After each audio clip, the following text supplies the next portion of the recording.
You've dedicated your life to serving your country. You've trained with the same people for months, shared foxholes with them, trusted them with your life.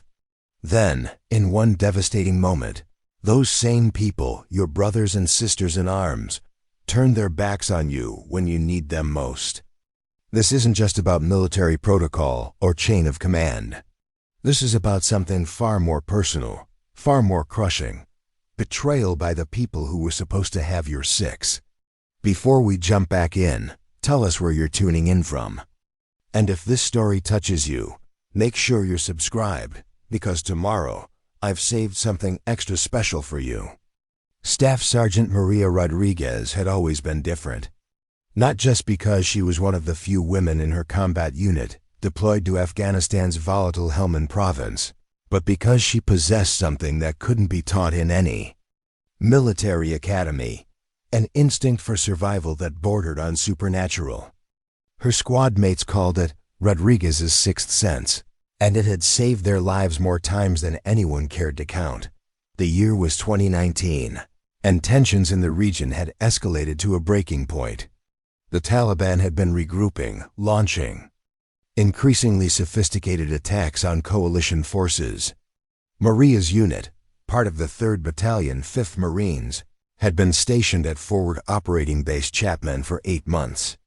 What should have been a routine deployment had turned into a nightmare of constant vigilance, where every patrol could be your last, and every local civilian might be hiding an IED. Maria had earned her stripes the hard way. Born in East LA to immigrant parents, she joined the Marines not for college money or career opportunities, but because she believed in something bigger than herself. Her father had been a Vietnam veteran who never spoke about his service, but Maria had seen the way he carried himself, the quiet dignity that came from serving with honor. She wanted that same dignity, that same sense of purpose, but the military, like any institution, had its politics. And Maria had unknowingly walked into a minefield of resentment, jealousy, and prejudice that would prove far more dangerous than any Taliban ambush. It started with small things. Equipment that would mysteriously malfunction during her shifts. Radio communications that seemed to have convenient static whenever she was trying to coordinate with command. Intel reports that somehow never made it to her before missions. At first, Maria chalked it up to the stress of deployment, the fog of war that made everything more complicated than it needed to be. Her squad consisted of 8 Marines, each with their own specialty. There was Corporal Jake Matthews, the team's designated marksman, who'd grown up hunting in rural Montana and could drop a target at 800 meters without breaking a sweat. Private First Class Tony Ramirez handled communications and electronics, a tech-savvy kid from Phoenix who could hack into anything with a circuit board. Lance Corporal David Chun was their medic, a pre-med student from Berkeley who'd enlisted after 9/11s and possessed steady hands that had saved countless lives. Then there were the others. Corporal Brett Sullivan, a Boston native with a chip on his shoulder about taking orders from anyone, let alone a female NCO. Private Marcus Webb, barely 19 and desperate to prove his toughness to anyone who'd listen. Lance Corporal Tommy Hayes, a good soldier who unfortunately followed whoever shouted the loudest. And finally, Private First Class Alex Morrison, quiet and observant, who seemed to see everything but said nothing. The dynamic had been tense from the beginning. Maria's promotion to squad leader had come after their previous sergeant was wounded in an IED explosion, and not everyone had been happy about the choice. She'd heard the whispered conversations, the snide comments about diversity quotas and political correctness. But she'd dealt with worse in her life, and she was determined to prove herself through action, not words. For 6 months, she'd done exactly that. Her tactical decisions had kept them alive through 17 combat patrols, 3 major firefights, and countless tense encounters with local civilians who might or might not be Taliban sympathizers. She'd earned commendations for her leadership under fire, and even the most skeptical members of her squad had begun to respect her judgment. But respect and loyalty, Maria was about to learn, were two very different things. The betrayal didn't happen overnight. It was a slow burn, a gradual erosion of trust that started with questioning her orders and escalated to something far more dangerous. It began during a routine patrol in the village of Maria, when Maria made a decision that probably saved all their lives but cost them a high-value target. The squad had been tracking a suspected Taliban commander for 3 days. Intelligence suggested he was holed up in a compound on the outskirts of the village, surrounded by civilians including women and children. Command wanted him alive, and they wanted him that night. But Maria's instincts told her something was wrong. The intel felt too clean, too convenient. The timing was off, and the whole situation had the feel of a trap. Against direct orders, she called off the assault and requested additional reconnaissance. Her squad was furious. They'd been planning this operation for weeks, and the chance to bag a high-value target was exactly the kind of action they'd been craving. But Maria held firm, even as Corporal Sullivan challenged her decision in front of the entire squad. "You're letting him slip away because you're scared," Sullivan had hissed during their heated exchange. "This is exactly why women shouldn't be in combat units. When push comes to shove, you don't have the stones to pull the trigger." Maria had taken the insult in stride, but she'd also made a mental note. Sullivan's disrespect wasn't just about this mission. It was about something deeper, something that had been festering for months. 2 days later, aerial surveillance confirmed what Maria had suspected. The compound had been rigged with enough explosives to level half the village. The Taliban commander had been long gone, and her squad would have walked into a kill zone that would have left them all dead. But instead of gratitude, Maria found herself facing something far worse. A squad that resented her for being right. The incident at Maria marked a turning point in the squad's dynamic.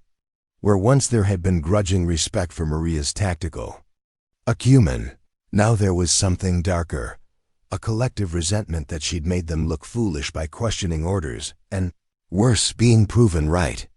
It was a classic case of wounded pride turning toxic, and Maria could feel the shift in every interaction. Corporal Sullivan had become the unofficial leader of the resistance. He'd grown up in a military family. His father had been a Marine Corps gunnery sergeant, his older brother a Navy SEAL, and he'd never questioned the natural order of things until Maria came along. In his mind, she represented everything that was wrong with the modern military: political correctness run amok, diversity initiatives that put people in positions they weren't qualified for, and a general softening of the warrior ethos that had made the Corps great. But Sullivan was smart enough not to challenge Maria directly. Instead, he began a campaign of subtle sabotage, undermining her authority in small ways that were hard to prove but impossible to ignore. He'd question her orders just loudly enough for the rest of the squad to hear, suggest alternative tactics that sounded reasonable but would have been tactically disastrous, and generally create an atmosphere of doubt about her competence. The other squad members fell into line with varying degrees of enthusiasm. Private Webb, desperate to fit in and prove his masculinity, became Sullivan's most vocal supporter. Hayes, ever the follower, went along with whatever seemed popular. Even Ramirez, who'd initially respected Maria's technical skills, began to distance himself from her decisions. Chun, the medic, remained neutral, but increasingly worried about the unit's cohesion. He'd seen what happened to squads that lost trust in their leadership, and it never ended well. Morrison, the quiet observer, watched it all unfold with growing concern but said nothing, unwilling to take sides in what he saw as a losing battle. Matthews, the marksman, was perhaps the most conflicted. He'd grown up in a culture where women were respected but had clearly defined roles, and Maria's position as squad leader challenged everything he'd been taught about natural hierarchy. But he'd also seen her make decisions that kept them alive, and he couldn't ignore the evidence of his own eyes. The psychological warfare intensified after a particularly brutal firefight in the village of Sangin. The squad had been providing security for a convoy when they were ambushed by a well-organized Taliban force. Maria's quick thinking and aggressive tactics had broken the ambush, but not before Private Hayes had taken shrapnel in his leg, and Chun had been forced to perform emergency surgery under fire. In the aftermath, as they waited for medical evacuation, Sullivan made his move. "If we'd had a real leader," he said loudly enough for everyone to hear, "Hayes wouldn't be bleeding out right now. A real Marine would have seen that ambush coming a mile away." Maria knew she should have confronted him immediately, should have asserted her authority and put him in his place. But she also knew that Hayes was badly wounded, that morale was at an all-time low, and that creating more conflict might push the squad past the breaking point. So she swallowed her pride and focused on getting her wounded Marine to safety. It was a decision she would regret for the rest of her life. Word of the incident spread quickly through the FOB, not the official version, which praised Maria's tactical response and quick thinking, but Sullivan's version, which painted her as hesitant and indecisive. The whisper campaign that followed was devastating. Stories of missed opportunities, poor judgment calls, and a leader who was more concerned with political correctness than mission success. The breaking point came during a routine patrol briefing 3 weeks later. Intelligence had identified a suspected weapons cache in a compound about 2 clicks from the FOB. It was a standard search and destroy mission, the kind of operation the squad had performed dozens of times before. But this time something was different. As Maria outlined the mission parameters, she noticed something in her squad's body language that made her blood run cold. They weren't just disagreeing with her tactics, they were actively ignoring her. Sullivan had his arms crossed, staring at a point somewhere over her left shoulder. Webb was cleaning his fingernails with his combat knife. Hayes, recently returned from medical leave, was openly rolling his eyes. "Is there a problem, Marines?" Maria asked, her voice carrying the steel that had kept them alive through 8 months of combat. "No problem, Staff Sergeant," Sullivan replied, his tone dripping with false respect. "We're just wondering if you're actually going to let us do our jobs this time, or if you're going to find another reason to play it safe." The accusation hung in the air like cordite smoke.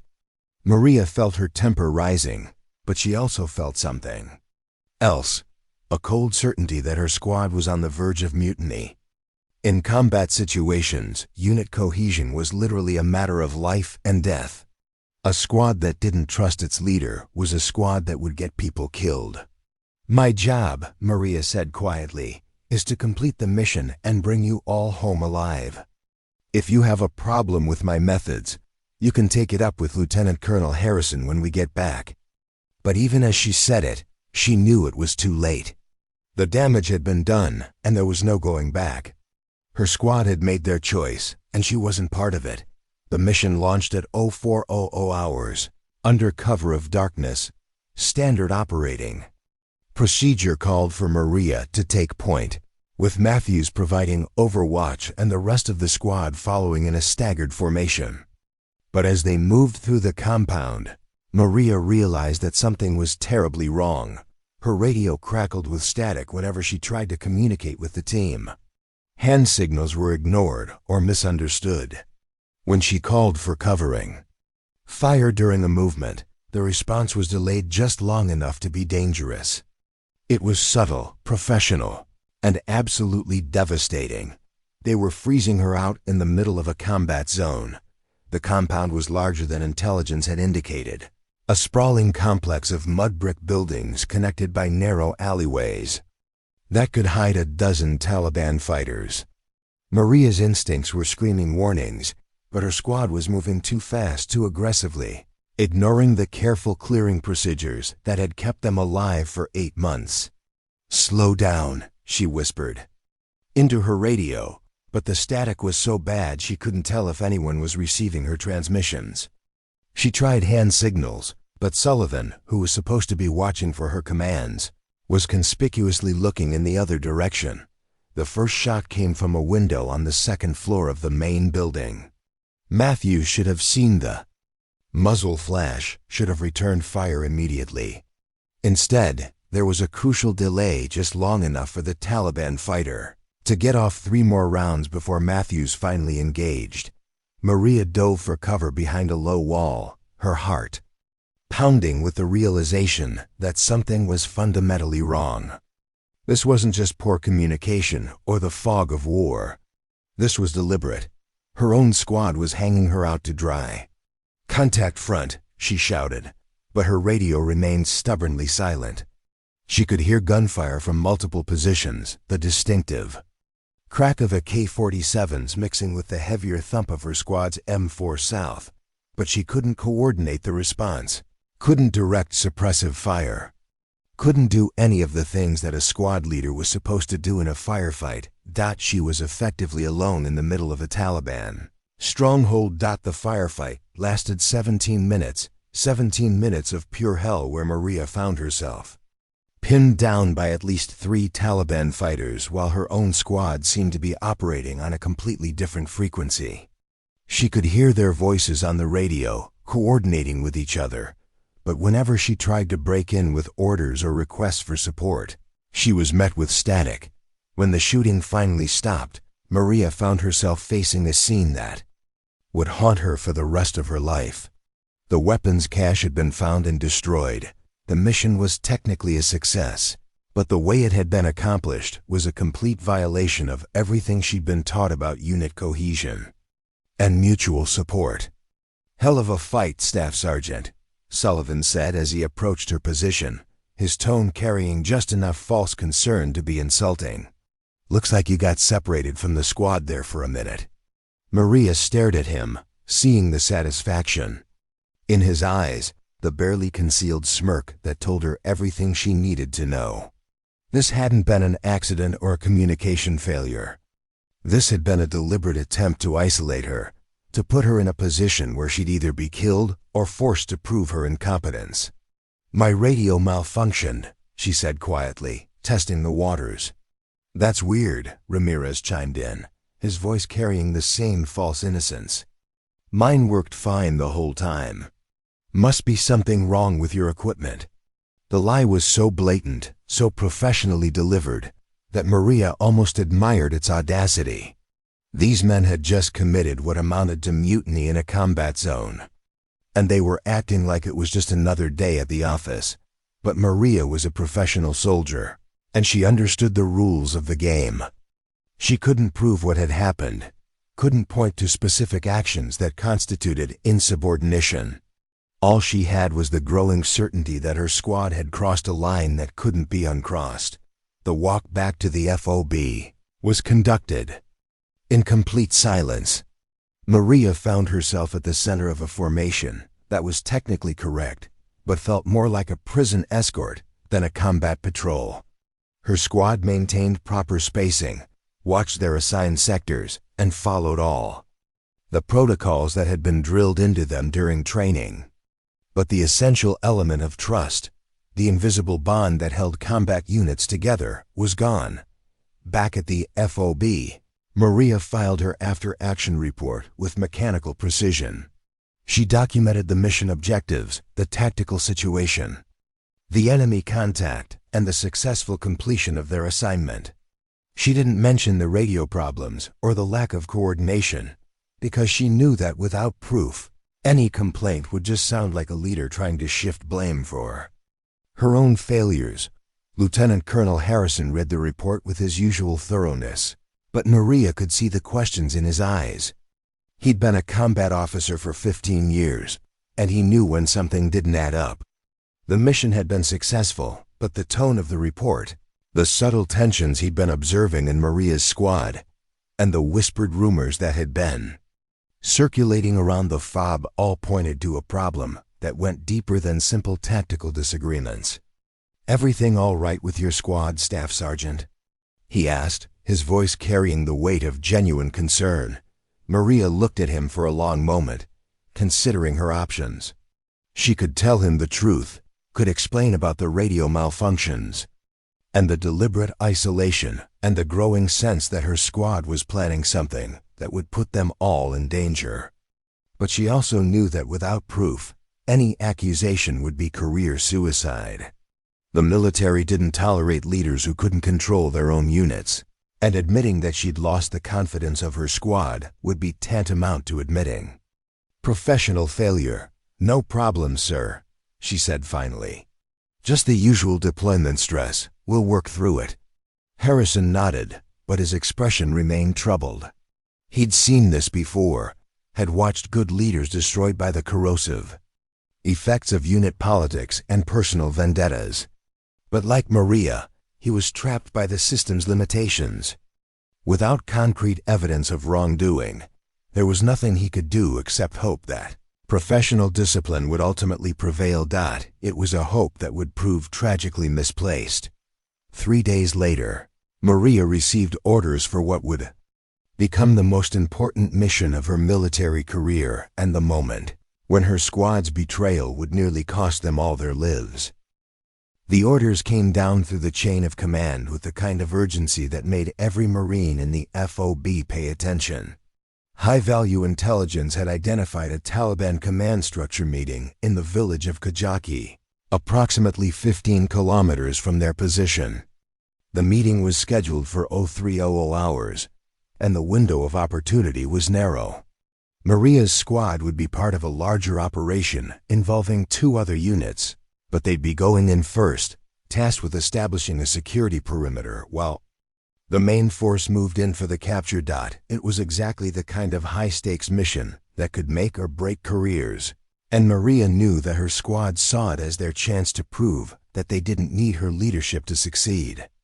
The tension in the briefing room was palpable as Lieutenant Colonel Harrison outlined the mission parameters, but Maria could feel something else in the air, a sense of anticipation that had nothing to do with the tactical situation. "Questions?" Harrison asked, his eyes scanning the assembled Marines. Corporal Sullivan raised his hand. "Sir, given the complexity of this operation, would it be possible to have additional command oversight? Staff Sergeant Rodriguez has been under a lot of stress lately, and we want to make sure we have all the support we need." The question was phrased professionally, but Maria could hear the poison underneath. Sullivan was essentially asking for her to be relieved of command, and he was doing it in front of the entire unit. The humiliation was complete and deliberate. Harrison's expression didn't change, but Maria saw his jaw tighten slightly. "Staff Sergeant Rodriguez has successfully led 17 combat operations without a single Kia. I have complete confidence in her abilities. Any other questions?" The silence that followed was deafening. Maria realized that Sullivan had just made his final play, and Harrison's response had sealed her fate. By publicly backing her, the lieutenant colonel had inadvertently made the situation worse. Now her squad wouldn't just be fighting her authority, they'd be fighting the entire command structure.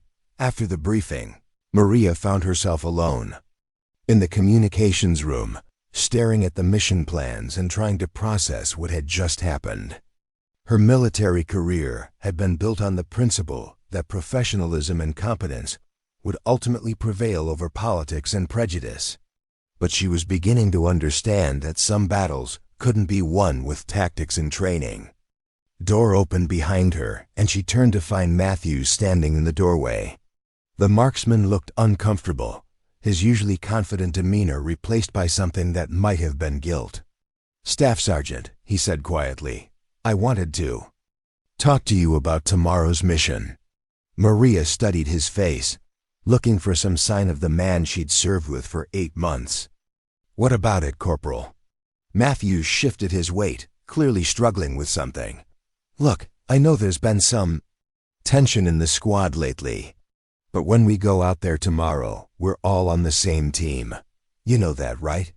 It was perhaps the closest thing to an apology she was going to get, and Maria felt a brief flicker of hope. Maybe the upcoming mission would remind them all of what was really important. Maybe facing real danger would strip away the politics and personality conflicts and remind them that they were Marines first. "I know that, Matthews. The question is, do they? Matthews looked away, unable to meet her eyes. Sullivan's got everyone pretty worked up. He's convinced them that you're going to get someone killed with your cautious approach. My cautious approach has kept everyone alive for 8 months, Maria replied. But even as she said it, she knew it didn't matter. Sullivan had poisoned the well, and there was no going back. I know, Matthews said quietly. I know you're a good leader. But sometimes good leaders get caught in bad situations, and there's not much they can do about it. The conversation was interrupted by the arrival of Chun, who looked even more troubled than Matthews. Staff Sergeant, we need to talk, all of us. Maria followed the 2 men to a quiet corner of the fob, where Morrison was waiting with an expression that made her stomach clench. The 3 Marines who had remained neutral in the growing conflict were finally taking sides, and Maria could see in their faces that the news wasn't good. We're worried about tomorrow, Chun said without preamble. The squad's not unified, and that's dangerous in a combat situation. What are you trying to tell me? Maria asked, though she suspected she already knew. Morrison spoke up for the first time in weeks. Sullivan's been talking about taking initiative if the situation calls for it. He's convinced Webb and Hayes that you're going to freeze up when it matters and that they need to be ready to step in. The implication was clear. Her squad was planning to ignore her orders and follow Sullivan's lead during the mission. It was mutiny, pure and simple, and it was going to happen in the middle of a combat zone where split-second decisions could mean the difference between life and death. You need to relieve him, Matthews said urgently. Before tomorrow. Send him back to the fob. Put him on logistics duty, whatever. But don't let him go on this mission. Maria considered the suggestion, but she knew it was impossible. Relieving Sullivan without cause would require her to admit that she'd lost control of her squad, and that would end her career. More importantly, it would leave her squad short-handed for what was already a dangerous mission. I can't do that, she said finally. We're Marines. We follow orders and we complete the mission. If Sullivan wants to play politics, that's his choice. But when we're out there, we're all professionals. Chun shook his head. Staff Sergeant, with all due respect, you're not hearing us. This isn't about politics anymore. Sullivan's not just questioning your authority, he's actively planning to undermine it. And Webb and Hayes are young enough and stupid enough to follow him off a cliff. Then what do you suggest? Maria asked, though she dreaded the answer. The 3 Marines exchanged glances, and Maria realized that they'd already discussed this among themselves. They had a plan, and she wasn't going to like it. We think you should request to be transferred to a different unit, Matthews said quietly, before someone gets killed. The words hit Maria like a physical blow. These men Marines she'd served with, fought alongside, protected with her own life, were asking her to give up, to abandon her post and let Sullivan win by default. I'm not running away from a bunch of bullies, she said, her voice carrying the steel that had gotten her through 8 months of combat. I'm the squad leader, and I'm going to lead this squad until someone with more rank than me tells me otherwise. Even if it gets people killed? Chun asked. The question hung in the air like a challenge. Maria looked at each of them in turn. Seeing the genuine concern in their eyes, the fear that their unit was about to self-destruct in the worst possible way. But she also saw something else, the assumption that she was the problem, that her presence was what was causing the conflict. People die in combat, she said quietly. That's the job. But they don't die because their leader gives up when things get tough. They die because someone makes a mistake, or because the enemy gets lucky, or because that's just how war works. But they don't die because their squad leader was too proud to run away. It was a speech that would have been inspiring under different circumstances. But these weren't different circumstances, and Maria could see in their faces that her words had fallen on deaf ears. In their minds, she was already a casualty of the conflict, A good Marine who'd gotten caught in a bad situation and was too stubborn to see the way out. The mission would proceed as planned, with a squad that was fundamentally broken and a leader who was isolated from her own men. It was a recipe for disaster, and everyone involved knew it. But Maria Rodriguez had never backed down from a fight in her life, and she wasn't about to start now. The pre-dawn darkness of the Afghan countryside was broken only by the occasional flash of distant lightning, a storm system moving in from the north that would complicate their extraction if the mission ran long. Maria checked her equipment one final time, running through the mental checklist that had become second nature after 8 months of combat operations. Her weapon was clean and loaded, her radio was functioning, her night vision goggles were properly calibrated. Everything was as it should be, except for the most important element, her squad. The helicopter insertion had gone smoothly, but Maria could feel the wrongness in every interaction. Hand signals were acknowledged with deliberate delay. Radio checks were answered with the minimum required response. Even their formation was subtly wrong, too spread out, too independent, like 8 individual soldiers instead of a cohesive unit. Preparing and narrating this story took us a lot of time, so if you are enjoying it, subscribe to our channel, it means a lot to us. Now back to the story. The village of Kazaki was a cluster of mud brick buildings surrounded by agricultural fields that provided perfect cover for both advancing forces and hidden enemies. Intelligence had indicated minimal civilian presence, but Maria's instincts were screaming warnings. The place felt wrong, too quiet, too empty. It was the kind of silence that came before an explosion. "Overwatch in position," Matthews reported. Through the radio, his voice professionally neutral. At least the marksman was still doing his job, even if he was doing it with minimal enthusiasm. Maria deployed her squad in a standard security perimeter, but she could feel the resistance in every movement. Orders were followed, but just slowly enough to be insubordinate. Positions were taken, but with just enough deviation from her instructions to make coordination difficult. It was masterful in its subtlety, technically correct, but functionally useless. "Contact approaching from the northwest," Ramirez reported. "Single vehicle, looks like a motorcycle." Maria raised her night vision goggles and scanned the terrain. A lone figure on a motorcycle was approaching the village, moving slowly and deliberately. It could be a villager returning home, or it could be a Taliban scout checking the area before the meeting. Either way, they needed to remain hidden until the main force arrived. "Hold position," she whispered into her radio. "Do not engage unless directly threatened." The motorcycle passed within 50 meters of Hayes's position, close enough that Maria could hear the engine puttering through the night air. For a moment, she thought they'd remained undetected. Then the motorcycle stopped. The rider dismounted and began walking directly toward Hayes's position, as if he knew exactly where the Marine was hiding. Maria felt her blood turn to ice water. Either they'd been compromised by intelligence leaks, or Hayes had given away his position through careless movement. "Hayes, remain in position," she whispered urgently. "He may not have seen you." But Hayes was young and nervous, and the approaching figure was now less than 20 meters away. Maria could see the panic in his body language, the way his weapon was starting to track the potential threat. She knew what was about to happen, and she knew that a single gunshot would compromise the entire mission. "Hayes, hold your fire," she commanded, but her radio crackled with static at the crucial moment. The shot that followed was thunderously loud in the pre-dawn silence. The motorcycle rider dropped immediately, but the damage was done.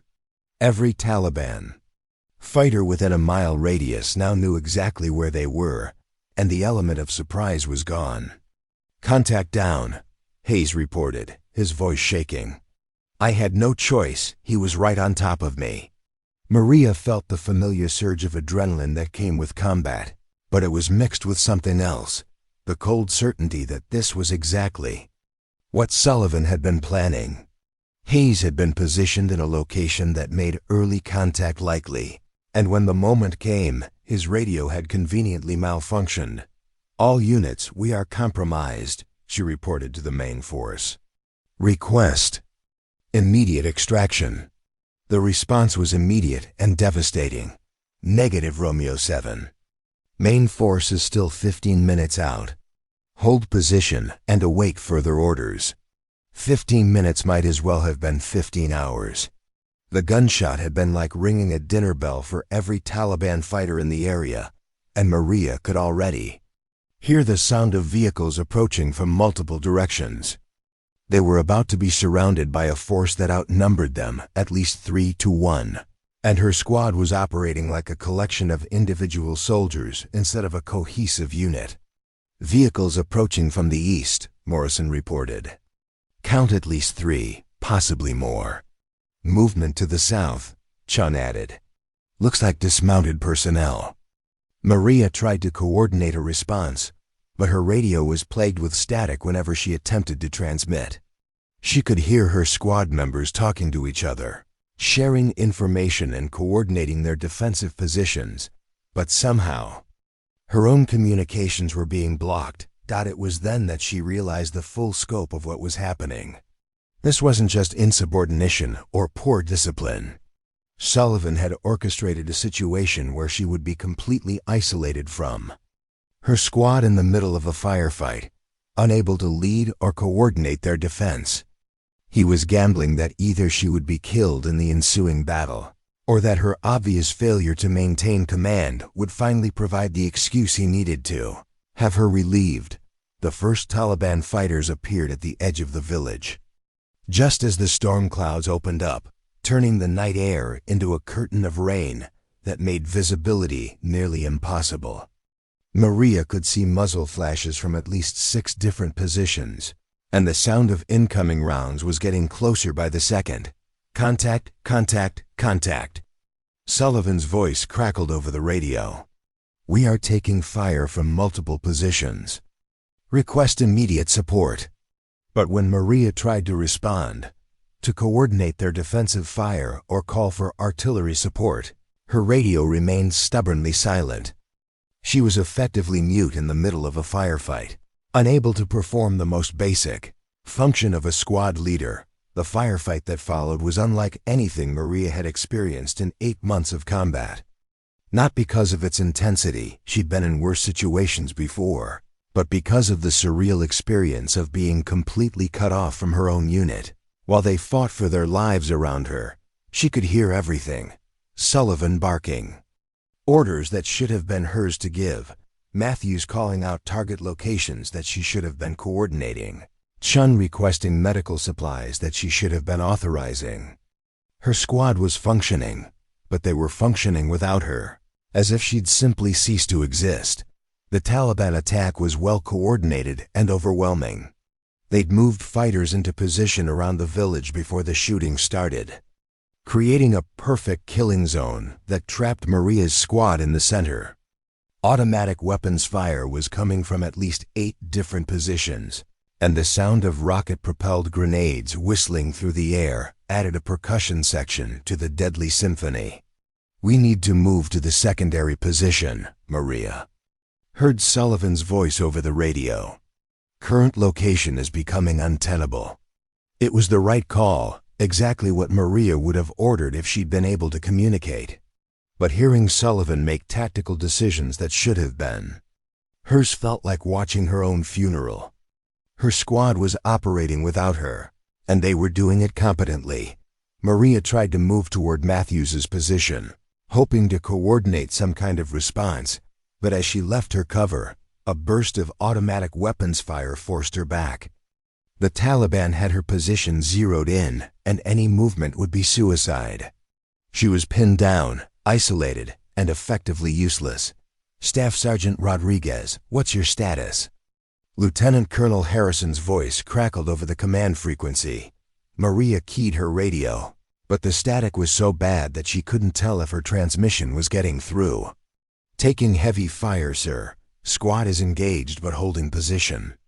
"Do you need immediate extraction?" It was the question Maria had been dreading. Calling for extraction would mean admitting that the mission was a failure, that her squad couldn't complete their objective. But more importantly, it would mean abandoning the main force who were depending on her squad to hold the security perimeter. "Negative, sir, we can hold." But even as she said it, Maria knew it was a lie. Her squad might be able to hold, but she wasn't part of the equation anymore. Sullivan had effectively taken command, and he was making decisions based on his own assessment of the tactical situation. The realization hit her like a physical blow. This was exactly what Sullivan had been planning all along. He'd maneuvered her into a position where she would be forced to choose between her pride and her squad's safety.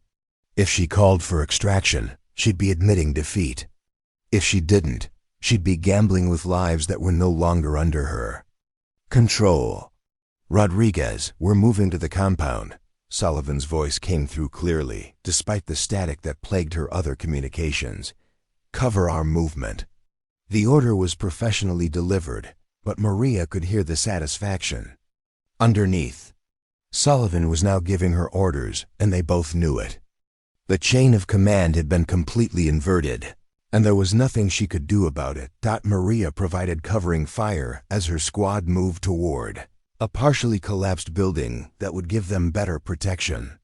She could see them moving in proper formation, using correct tactical procedures, working together as a unit. Without her, the compound they'd chosen was tactically sound. But Maria could see something that her squad couldn't from their position. Taliban fighters were moving to flank them from the north. The building that looked like salvation was actually a trap, and her squad was walking directly into it. She tried to warn them, keying her radio and shouting into the microphone, but the static was impenetrable. Her voice was lost in the electronic noise, and her squad continued their movement toward what would become their final position. "Movement to the north," she heard Morrison's voice, thin with fear. "Multiple contacts. Looks like they're trying to flank us."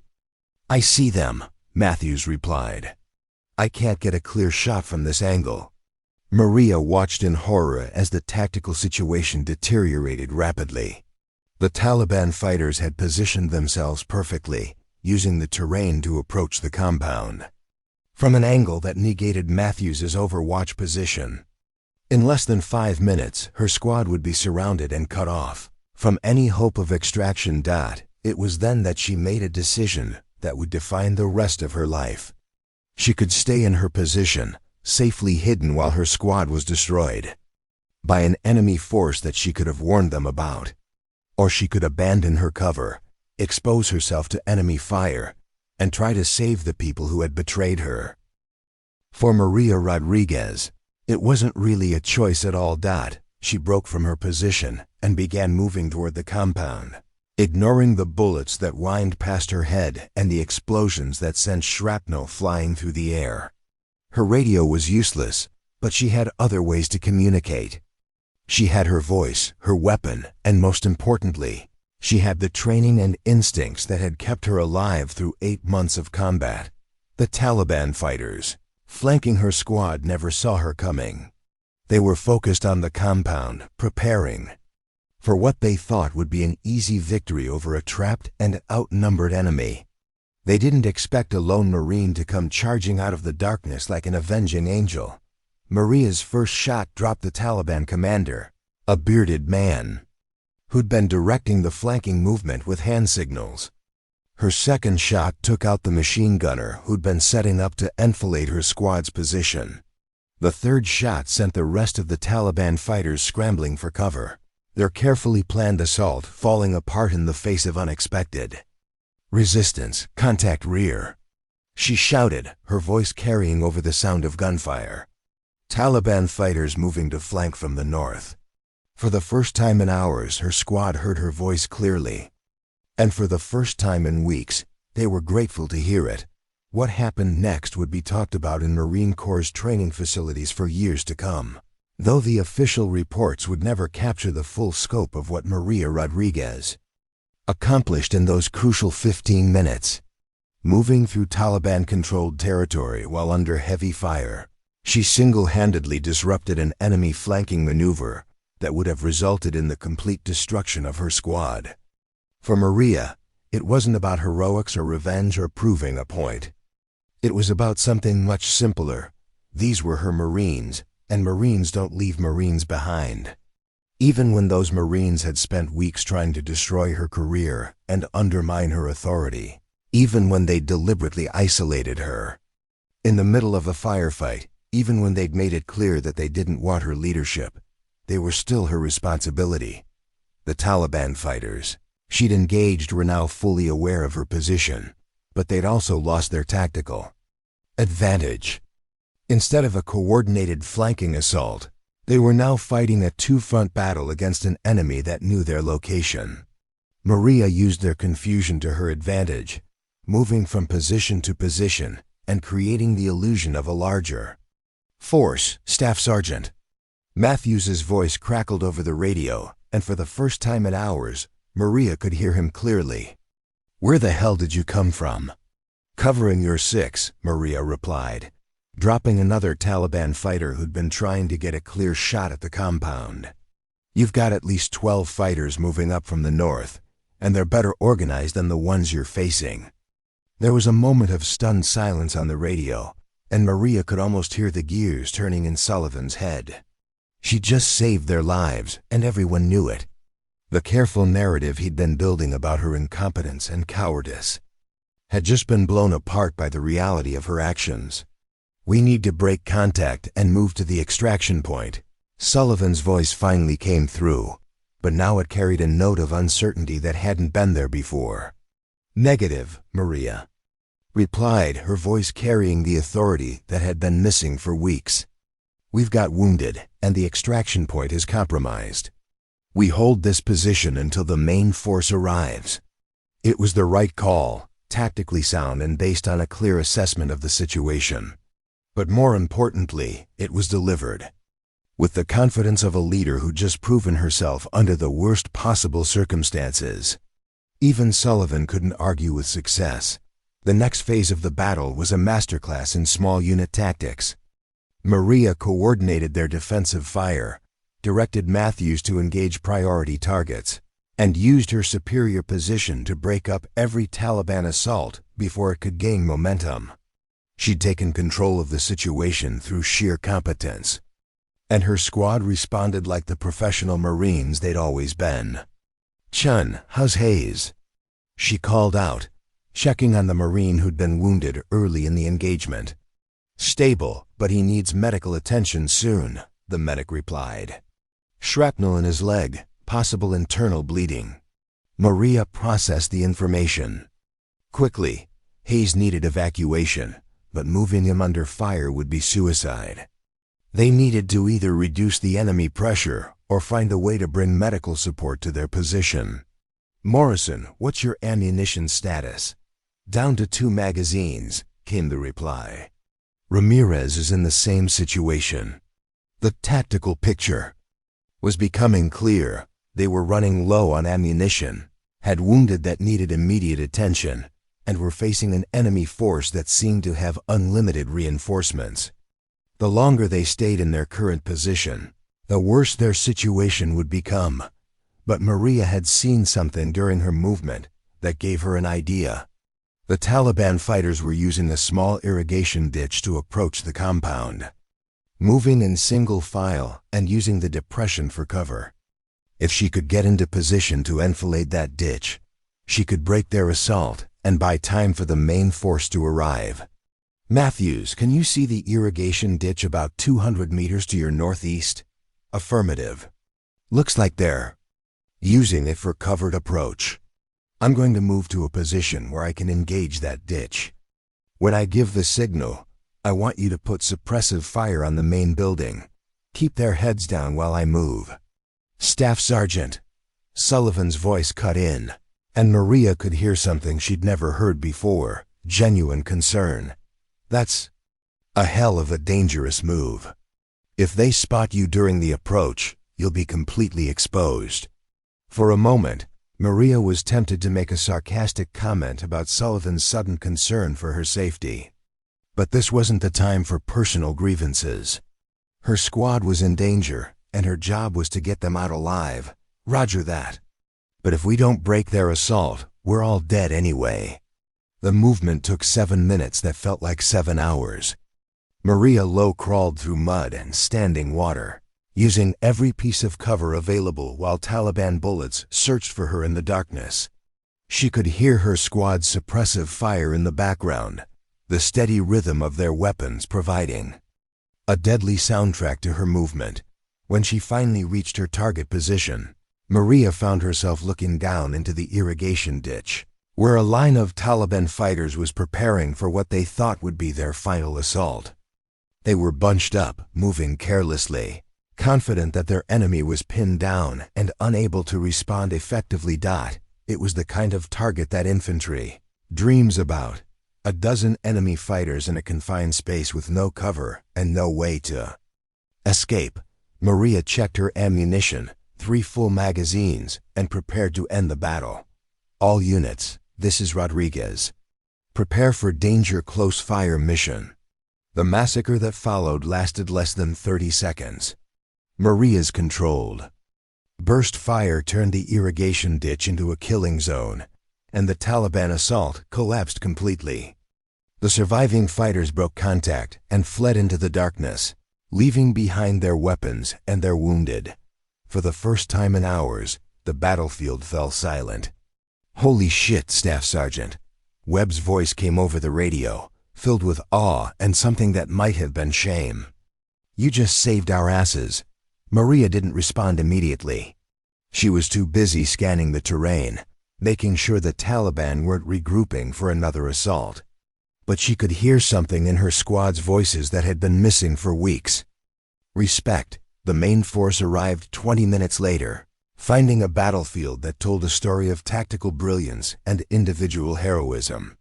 12 Taliban fighters lay dead in the irrigation ditch, testimony to Maria's devastating flanking maneuver. The compound where her squad had taken shelter showed evidence of a prolonged and well-coordinated defense. And in the center of it all, Staff Sergeant Maria Rodriguez was calmly directing the medical evacuation of her wounded Marines. Lieutenant Colonel Harrison approached her position with the expression of a man who'd just witnessed something extraordinary. He'd read the initial radio reports, had heard the confused and contradictory accounts of the battle, but seeing the evidence firsthand was something else entirely. "Staff Sergeant Rodriguez," he said quietly, "I need a full debrief when we get back to base." Maria nodded, but her attention was focused on Hayes, who was being loaded onto a stretcher by the medical team. The young Marine's face was pale from blood loss, but he was conscious and alert. As the medics prepared to carry him to the evacuation helicopter, he grabbed Maria's sleeve. "Staff Sergeant," he whispered, his voice barely audible over the rotor. "Noise. I'm sorry. We were wrong. We were all wrong." Maria looked down at him, seeing something in his eyes that she'd never seen before. Genuine remorse. "Just focus on getting better, Hayes. We'll sort everything else out later." But even as she said it, she knew that some things couldn't be sorted out. What had happened during the battle would change everything, but it wouldn't erase the weeks of betrayal and sabotage that had led to this moment. Trust, once broken, wasn't easily repaired. The helicopter evacuation proceeded smoothly, with Hayes and 2 other wounded Marines from the main force being transported back to the base hospital. Maria watched the aircraft disappear into the dawn sky, carrying away the physical evidence of their ordeal while leaving behind the psychological scars that would take much longer to heal. The walk back to the extraction point was conducted in complete silence. Maria's squad moved in proper formation, followed correct procedures, and maintained appropriate security. But there was something different in their body language, a subdued quality that spoke of shame and self-reflection. Sullivan, in particular, seemed to have aged 10 years during the course of the battle. The confident swagger that had defined his personality for months was gone, replaced by something that looked like genuine humility. He'd gotten what he wanted: command of the squad during a combat operation, but the cost had been higher then. He'd anticipated that. It was Matthews who finally broke the silence as they waited for their extraction helicopter. "Staff Sergeant," he said quietly, "what you did back there, that was the most incredible thing I've ever seen." Maria looked at him, seeing genuine admiration in his eyes. "I did my job, Corporal. Nothing more, nothing less." "No," Morrison interjected, speaking up for the first time in weeks. "What you did was way beyond your job. You risked your life to save people who'd been treating you like garbage for weeks. That's not duty, that's character." The conversation was interrupted by the arrival of their extraction helicopter, but Maria could see that her squad was grappling with something they'd never expected to face: the realization that they'd been wrong, not just tactically wrong, but morally wrong. They'd allowed personal prejudices and unit politics to override their professional judgment, and it had nearly gotten them all killed. The flight back to the FOB was conducted in the same silence that had marked their ground movement. Maria stared out the window at the Afghan landscape rushing past below, thinking about what would happen next. There would be investigations, debriefings, and probably disciplinary action. The events of the past few weeks couldn't be swept under the rug, especially now that they'd resulted in a combat situation that could have been catastrophic. But more than that, she knew that her relationship with her squad had been fundamentally changed. The heroic rescue had proven her competence beyond any doubt, but it had also highlighted the depth of their betrayal. They'd learned to respect her abilities, but trust was a different matter entirely. Lieutenant Colonel Harrison was waiting for them when they landed, along with several other officers that Maria didn't recognize. The formal investigation had apparently already begun, and she knew that the next few hours would determine the future of her military career. "Staff Sergeant Rodriguez," Harrison said as she stepped off the helicopter, "these gentlemen are from Division. They'd like to speak with you about what happened out there." Maria nodded, unsurprised by the development. The battle had been too dramatic, too clear-cut in its demonstration of leadership under fire, to be ignored by higher command. Someone wanted to understand how a squad that had been reportedly dysfunctional had managed to not only survive a major Taliban assault, but inflict significant casualties on a superior enemy force. As she walked toward the command building, Maria caught sight of her squad members being led in a different direction by military police. The investigation would be thorough, and everyone involved would have to account for their actions during the past few weeks.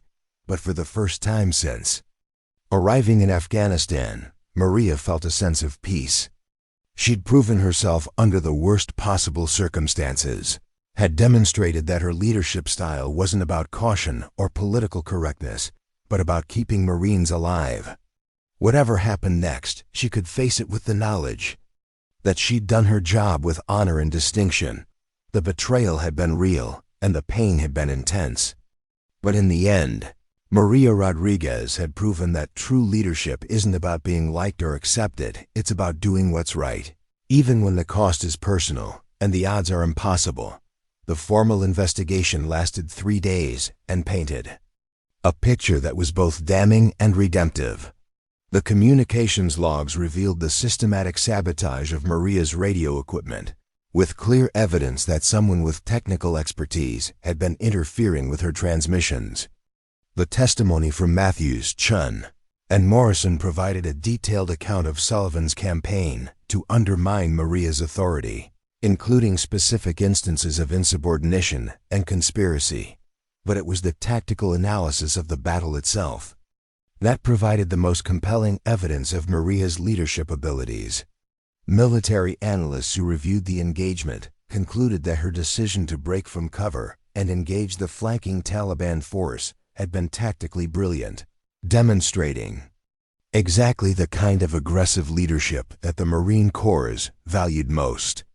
Staff Sergeant Rodriguez, Colonel James Patterson, the investigating officer, said during her final interview, "I've been in the Corps for 22 years, and I've never seen a more clear-cut case of exemplary leadership under adverse conditions." What you accomplished out there was nothing short of remarkable. Maria sat at attention in the small conference room, still processing the events of the past few days. The investigation had been thorough and fair, but it had also forced her to relive every moment of the betrayal and its aftermath. She felt vindicated, but also emotionally drained. "Thank you, sir," she replied. "I was just doing my job." "No, Staff Sergeant, you were doing much more than that. You were leading Marines who'd been systematically undermining your authority for weeks. Lesser leaders would have either lost control completely or abandoned their responsibility to protect their subordinates. You did neither." Patterson consulted his notes before continuing. "Corporal Sullivan has been relieved of duty and will face court-martial proceedings for conduct prejudicial to good order and discipline. Private Webb will be reduced in rank and transferred to a different unit. Lance Corporal Hayes, given his injury and his cooperation with the investigation, will receive counseling and additional training." The punishments were appropriate, Maria thought, but they also felt somehow inadequate. Careers had been damaged, trust had been broken, and people had nearly died because of personal prejudices and unit politics. No amount of military justice could undo that damage. "What about the others?" she asked. "Corporal Matthews, Lance Corporal Chun, and Private Morrison have all requested to remain in your squad."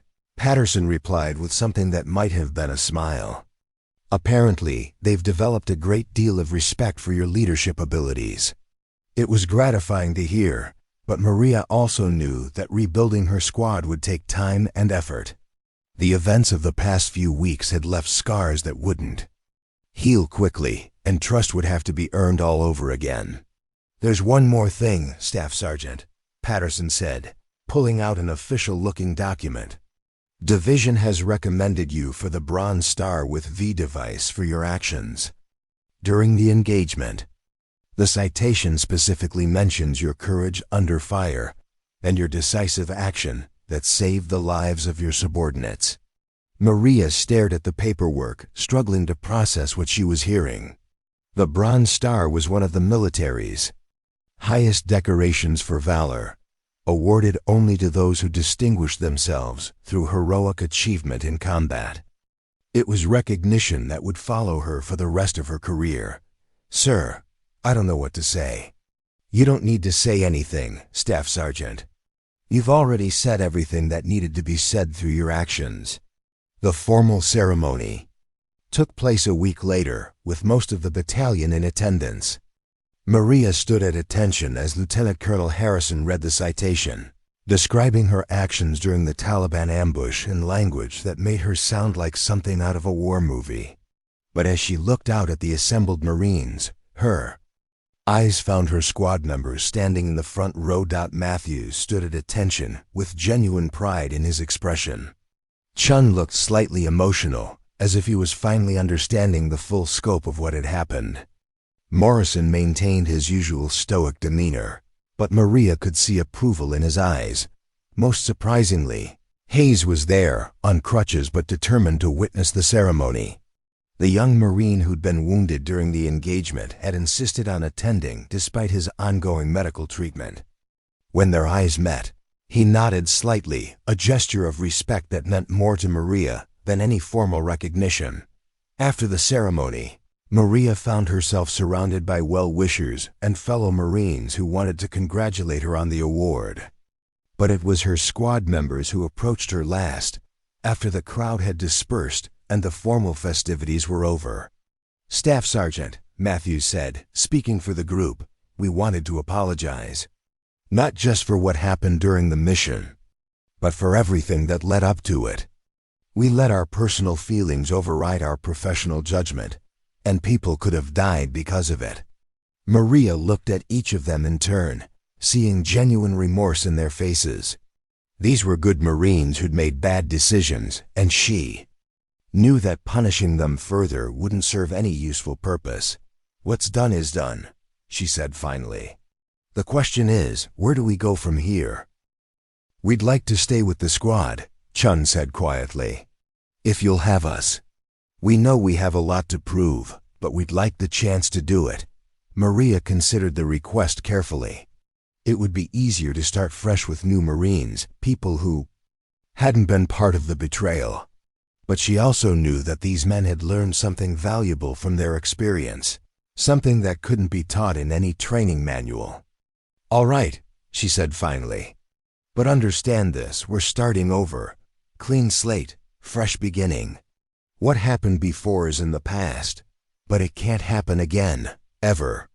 "Understood, Staff Sergeant," Matthews replied, and Maria could hear the sincerity in his voice that it wouldn't be easy. Rebuilding trust and creating a functional unit from the wreckage of their previous relationship. But Maria had learned something important during her ordeal. Leadership wasn't about being liked or accepted. It was about doing what was right, even when the cost was personal and the odds were impossible. And sometimes, if you were very lucky, doing what was right would eventually earn you something even more valuable than recognition or awards: the genuine respect of the people you led. 6 months later, Staff Sergeant Maria Rodriguez found herself sitting in the same briefing room where her ordeal had begun, preparing for what would be her final mission in Afghanistan. Her deployment was nearly over, and she would soon be returning to the United States for reassignment. But as she looked around the room at her squad, her real squad, forged through fire and betrayal and ultimate redemption, she realized that she would miss this place and these people more than she'd ever expected. The squad that had emerged from the ashes of the Taliban ambush was fundamentally different from the one that had entered it.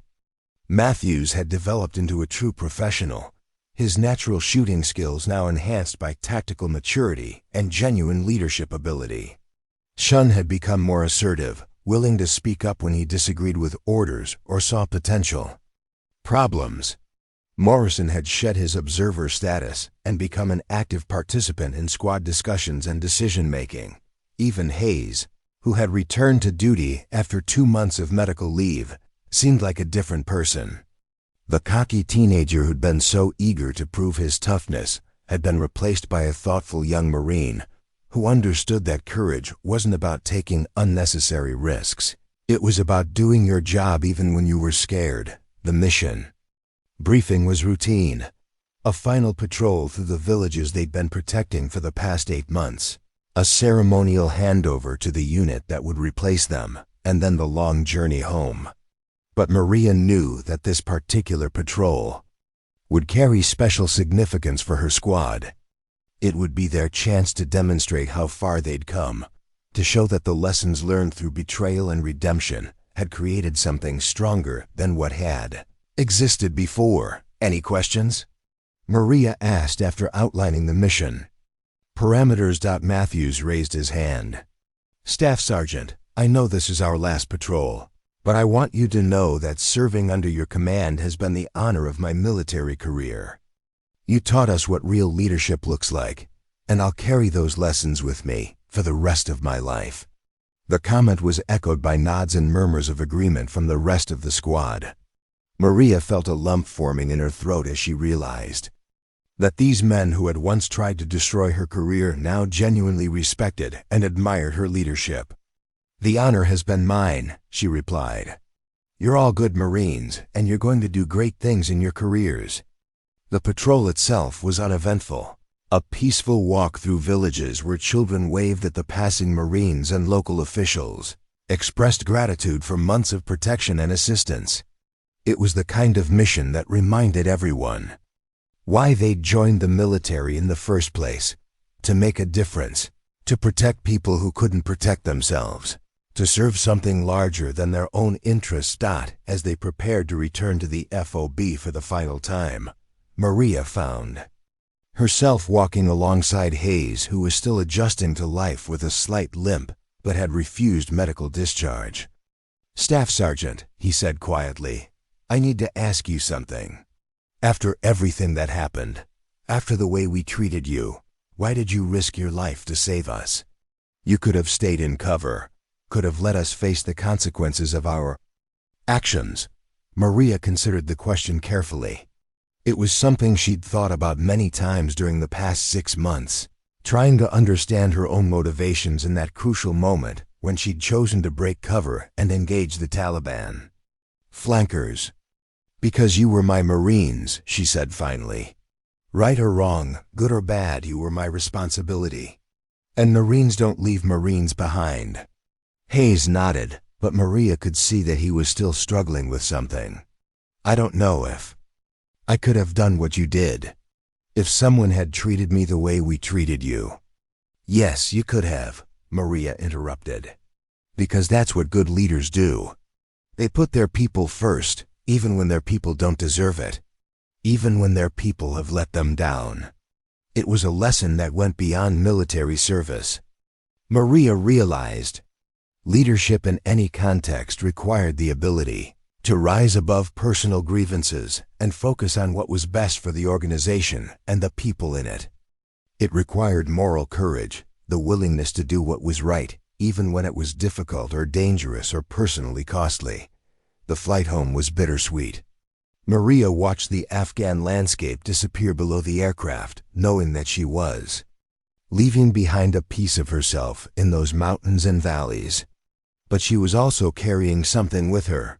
The knowledge that she'd been tested under the most extreme conditions possible, and had emerged with her integrity intact. The Bronze Star citation would look impressive in her personnel file, and the story of her heroic rescue would become part of Marine Corps' lore. But the real victory, Maria knew, was more personal and more important. She'd proven to herself that true leadership wasn't about rank or authority, or even competence. It was about character. Years later, when Maria Rodriguez had become a senior, non-commissioned officer responsible for training young Marines, she would often tell the story of her squad's betrayal and redemption. Not to glorify her own actions, but to illustrate an important truth. Leadership isn't tested when everything is going well and everyone agrees with your decisions. Leadership is tested when your own people turn against you. When doing the right thing comes at personal cost. When the easy choice is to give up or seek revenge. In those moments, Maria would tell her students, you discover what kind of leader you really are. And more importantly, you discover what kind of person you really are. The squad that had once betrayed her had learned that lesson too. Matthews would go on to become a decorated officer. Shun would complete medical school and serve as a military physician. Morrison would become a career Marine, eventually rising to the rank of Sergeant Major. Even Hayes, despite his injury, would serve with distinction for another 6 years before transitioning to civilian life. They'd all been changed by their experience, marked by the understanding that leadership and followership were both sacred. Trusts that required constant vigilance and moral courage to maintain.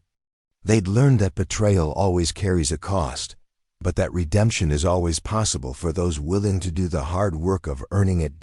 And in the end, that might have been the most important lesson of all. Up next, you've got 2 more standout stories right on your screen. If this one hit the mark, you won't want to pass these up. Just click and check them out. And don't forget to subscribe and turn on the notification bell so you don't miss any upload from us.